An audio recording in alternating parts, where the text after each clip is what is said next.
ఏమెన్స్ evangelical fellowship స్థాపకులు ఎన్ దానియేల్ గారు 1953వ సంవత్సరం జూన్ మాసం 17వ తేదీన చేసిన ప్రసంగము. లూకా సువార్త 22వ అధ్యాయము 13వ వచనము. వారు వెళ్ళి ఆయన తమతో చెప్పినట్టు కనుగొని పస్కాను సిద్ధపరచిరి. ఈ సంఘటనకు 1700 సంవత్సరాల ముందు మోషే పస్కాను ఆచరించాడు. ఇశ్రాయేలీలు ఐగుప్తులో 400 సంవత్సరాలు బానిసత్వంలో ఉన్నారు. ఈ భయంకరమైన బానిసత్వం నుండి వారిని విడుదల చేయుటకు దేవుడు క్రిందికి దిగివచ్చాడు. ఆయన హితబోధ క్రింద ఈ విమోచన కార్యమునకైన సాధనముగా ఆయన ఎంచుకున్న మనిషి మోషే. ఒక మచ్చలేని గొర్రెపిల్ల చంపబడినది. ఇశ్రాయేలీల ప్రతి ఇంటి ద్వారబంధముల మీద రక్తము పూయబడినది. ఇది భవిష్యత్తులో ఒక దినాన పాపము నుండి మనిషిని విమోచించుటకు చేయబడిన ప్రాయశ్చిత్త బలియాగమైన యేసు యొక్క మరణమునకు చిహ్నముగా ఉన్నది. మచ్చలేని గొర్రె పాపము లేని దేవుని గొర్రెపిల్లను సూచించుచున్నది. ఐగుప్తు అంతా చీకట్లో ఉన్నది. ఫరో ఇశ్రాయేలీలను అణిచివేయుచున్నాడు. వధించబడిన గొర్రెపిల్ల యందు విశ్వాసముంచుట ద్వారా ఐగుప్తీయులను ఓడించుటకు ఇశ్రాయేలీలు శక్తి కలిగి ఉన్నారు. వారిని విడుదల చేయుటకు వారికి రాజు లేడు గాని అబ్రహాము ఇస్సాకుల దేవుడు వారితో ఉన్నాడు. కల్వరి బలియాగపు దృశ్యము మొదట అబ్రహాము ఇస్సాకును దహనబలిగా అర్పించుటలో కనబడును.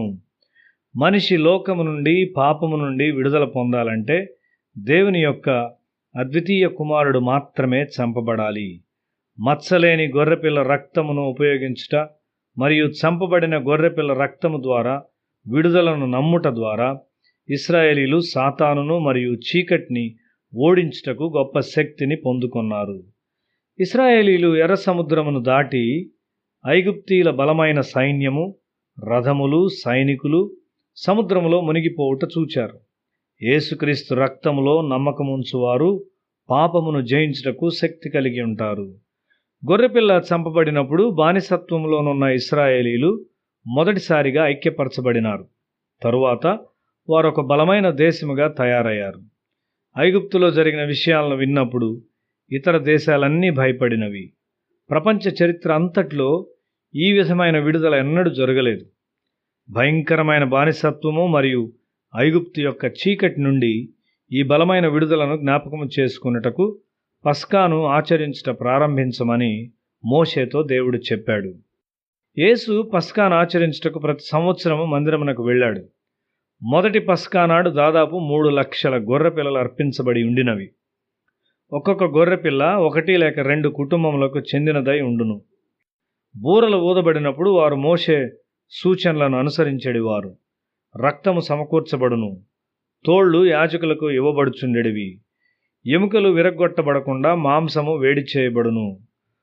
వారు బల్ల చుట్టూ కూర్చొని పులియని రొట్టెలను మాంసము మరియు చేదైన కూరలతో తినడివారు. యేసు అదే భోజనమును విశ్వాసులందరికీ ఏర్పాటు చేశాడు. యేసే పస్కా గొర్రె.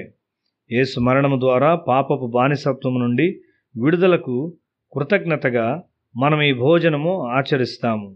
మన విమోచనము జ్ఞాపకము చేసుకుంటూ మనము దీన్ని ఆచరిస్తాము. కాబట్టి మనము దేవునికి స్తుతి చెల్లించాలి.